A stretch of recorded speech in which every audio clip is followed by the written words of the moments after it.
Now, UAE has formally announced that starting 1st May 2026, it would be moving outside OPEC and OPEC Plus. Now, this marks 60 years end of UAE's journey with the OPEC. OPEC है क्या? OPEC major oil producing countries का एक cartel है। और ये बना क्यों? तो ये जानने के लिए हमको चलना पड़ेगा 20th सेंचुरी के स्टार्टिंग में। 20th सेंचुरी के स्टार्टिंग में पहली बार क्रूड जो है वो कमर्शियली या इंडस्ट्रियल स्केल पे हार्वेस्ट हुआ है ईरान में। अब आज का वेस्ट एशिया और उस समय का जो वेस्ट एशिया है वो दोनों अलग अलग है। आज का वेस्ट एशिया हमको दिखता है कि इट्स वेरी प्रॉस्पेरस, यहाँ पर ह्यूमन डेवलपमेंट इंडिकेटर्स हैं वो हाई हैं, इन देशों ने बहुत सारे पेट्रो डॉलर्स कमा लिए हैं और यहाँ पर कैपिटा इनकम है वो भी बहुत हाई है, वो यूरोपियन स्टैंडर्ड्स की है। लेकिन 20th सेंचुरी के स्टार्टिंग का जो वेस्ट एशिया था वो गरीब था, दैट वाज पुअर।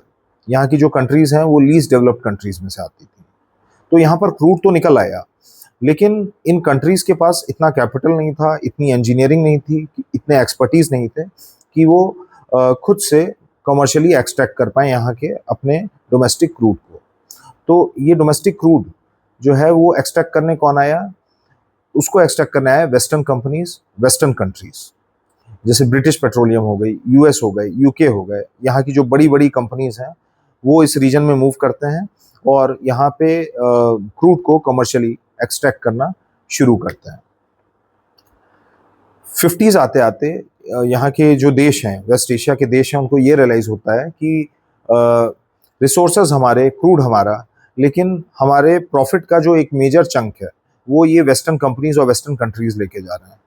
तो 1960 में बगदाद कॉन्फ्रेंस होती है और बगदाद कॉन्फ्रेंस से फॉर्मेशन होता है ओपेक का, organization of petroleum exporting countries. जो इसके शुरुआती मेंबर हैं वो हैं आपके Iran, Iraq, Kuwait, Saudi Arabia, Venezuela. UAE जो है वो इनिशियल या फाउंडिंग मेंबर नहीं रहता है।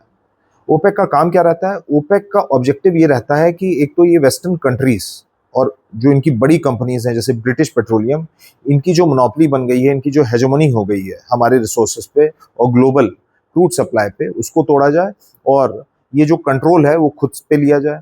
अब खुद डिटरमाइन किया जाए कि कितनी सप्लाई होगी, क्या प्राइजेस रहेंगे। तो इसलिए इस पर्टिकुलर कार्टेल का फॉर्मेशन हमको देखने को मिलता है। 1960 में ये कार्टेल बनता है और 7 साल बाद यूएई जो है वो इस कार्टेल को ज्वाइन कर लेता है। 1973 आते आते हमको देखने को मिलता है वेस्ट एशिया में एक वॉर होती है जिसको हम कहते हैं Yom Kippur war. Yom Kippur war में इसराइल जो है वो जीत जाता है और हारता कौन है? इजिप्ट और सीरिया, ये 2 कंट्रीज हार जाती हैं। तो गल्फ कंट्रीज को ये पसंद नहीं आता है, जो ओपेक की मेंबर कंट्रीज हैं उनको ये पसंद नहीं आता है कि वेस्टर्न कंट्रीज ने इसराइल की यॉम किपुर वॉर में मदद की। तो वो क्या करते हैं, वो जो अपनी क्रूड की सप्लाई है वेस्टर्न कंट्रीज को वो रोक देते हैं। और ओपेक के इस डिसीजन की वजह से जो ग्लोबल एनर्जी मार्केट है वो डिसरप्ट हो जाता है। बहुत शॉर्ट स्पैन ऑफ टाइम में हमको ये देखने को मिलता है कि जो ऑयल के प्राइजेस हैं वो क्वाड्रपल कर गए, मतलब 3 से 4 गुना ऑलमोस्ट हो गए।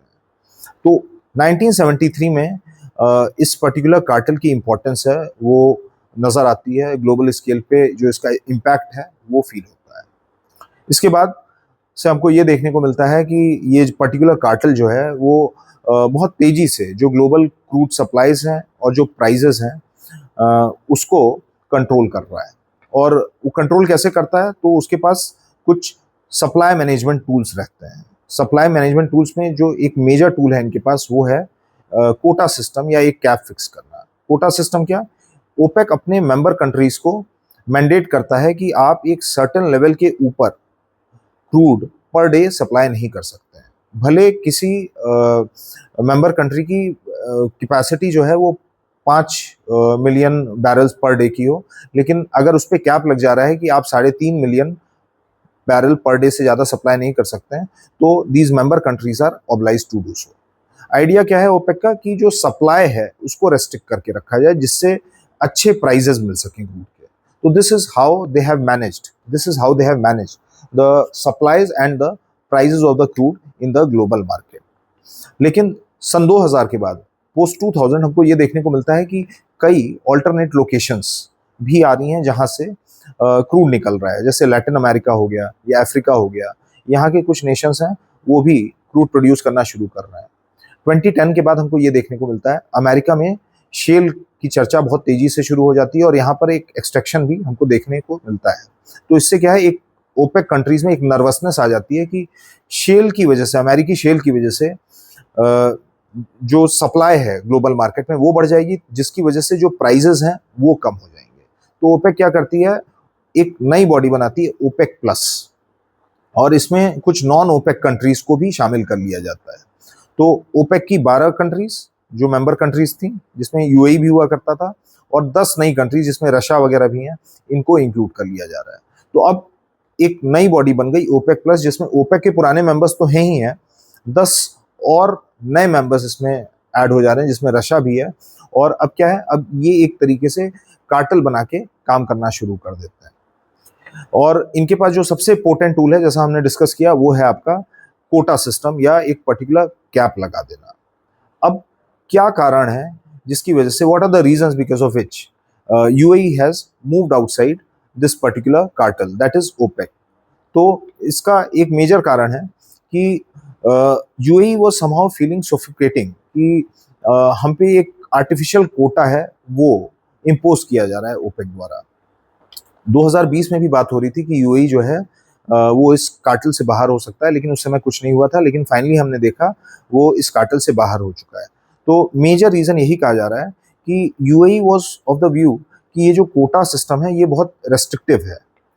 हमारी जो कैपेसिटी है वो per day 5 million barrel per day की है, लेकिन हम पे ज़बरदस्ती 3.5 मिलियन बैरल पर डे का कोटा जो है वो लगा दिया गया है। तो हम चाह के भी इंटरनेशनल मार्केट में अपनी सप्लाई नहीं बढ़ा सकते हैं, जो मार्केट शेयर है अपना वो नहीं बढ़ा सकते हैं। एक कारण तो ये है कि वो इस रेस्ट्रिक्टिव कोटा सिस्टम से बाहर आना चाहता था। सेकंड रीज़न इज़ कि अब यूएई को ये रियलाइजेशन है कि ऑयल जो है, क्रूड जो है, वो ग्लोबली अब पीक देखेगा बहुत जल्दी। मतलब जो ऑयल डिमांड है वो बढ़ेगी और फिर एक पॉइंट के बाद अब घटना शुरू हो जाएगी, क्योंकि अब क्या है, अब ऑल्टरनेट फ्यूल्स आ चुके हैं, इलेक्ट्रिक व्हीकल्स आ चुके हैं, हाइब्रिड व्हीकल्स आ चुके हैं। तो यूएई का ये मानना है कि आने वाले समय में, फ्यूचर में, जो क्रूड की डिमांड है वो बहुत तेज़ी से कम हो जाएगी। और अभी इस समय अगर हम बात करें तो यूएई के पास बहुत ज़्यादा रिजर्व्स है। तो वो चाहता है कि वो अपनी कैपेसिटी है वो बढ़ाए, ग्लोबल मार्केट में जो अपना शेयर है वो बढ़ाए, जिससे वो और ज़्यादा रेवेन्यू है वो जनरेट कर सके। यूएई को एक फ़ायदा ये भी है कि अगर वो कम दाम पे भी ज़्यादा तेल सप्लाई कर रहा है तब भी वो पैसे अच्छे कमा सकता है, क्योंकि जो प्रोडक्शन कॉस्ट है यूएई के क्रूड प्रोडक्शन का वो इस रीजन में सबसे कम है, जिसकी वजह से उसके प्रॉफिट मार्जिन्स बहुत ज़्यादा है।